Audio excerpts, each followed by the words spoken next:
పవన్ కళ్యాణ్ అనే వ్యక్తి ఒక తుఫాన్. తెలుగు రాష్ట్రాలలో చాలా మంది అభిమానులు ఉన్నారు. పవన్ కళ్యాణ్ ఆపడం ఈ ప్రభుత్వం వల్ల కాదు.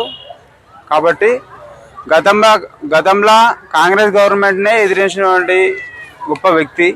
కాబట్టి పవన్ కళ్యాణ్ ఆపడం ఈ ప్రభుత్వం వల్ల కాదు, రాజశేఖర రెడ్డినే ఎదుర్కొన్నటువంటి వ్యక్తి పవన్ కళ్యాణ్. కాబట్టి ప్రభుత్వము ఇలాంటి పనులు చేయొద్దు. మనది వాస్తవానికి ప్రభుత్వాలు పక్కన పెడితే మనది వాస్తవానికి ప్రజాస్వామ్య దేశం. ఎవ్వరు కూడా అందరూ సమాన హక్కు, బతికే హక్కు మనకు రాజ్యాంగం కల్పించింది. సో ఏంటంటే ఇప్పుడు మనలు కూడా అందరికి పోతురు కదా, పనులు చేసుకొని కానీ ఉద్యోగాలు కానీ వ్యాపారం కానీ చేస్తారు. వేరేళ్ళు కూడా మన దగ్గరకు వస్తారు. కాబట్టి మన భారత రాజ్యాంగం ప్రకారం ఎవరు ఎక్కడైనా స్వేచ్ఛగా సభలు పెట్టుకోవచ్చు, మీటింగ్లు పెట్టుకోవచ్చు, జీవనోపాధి చేసుకోవచ్చు. ఇలా ఆపడం వల్ల ప్రభుత్వానికి నష్టం. చెరువులో ల్యాండ్ కొన్నాడు, ఎన్నో కోట్లు దానం చేసినటువంటి వ్యక్తి చిన్న చిన్న చిల్లర పనులు చేయడని నా అభిప్రాయం. ఎందుకంటే ఆయన చాలా మందికి చాలా ఆర్థికంగా కానీ చాలా మందికి సాయం చేసిన వ్యక్తి. ఈ కబ్జా చేసిండు, ఇవన్నీ తప్పుడు ఆరోపణలు.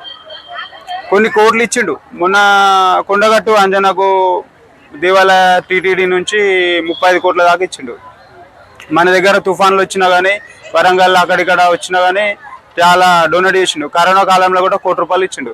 కాబట్టి మనం ఎప్పుడైనా సరే ఒక వ్యక్తిని మనము ఆయన సభను ఆపిర్రు, ఆయన ఏం చెప్పిండు, ఆయన ఏం చెప్తాడు, తర్వాత స్టెప్ వేసేది ఉండే గవర్నమెంట్.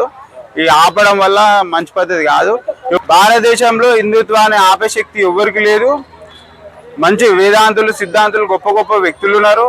అందులో ఈయన కూడా పోరాడుతున్నారు. కాబట్టి ఖచ్చితంగా పవన్ కళ్యాణ్ గారికి మా మద్దతు ఉంటుంది. ఓకే, స్పందించలేదు. మళ్ళీ ఇక్కడ ఉన్న వాళ్ళు ఏం చేస్తారు?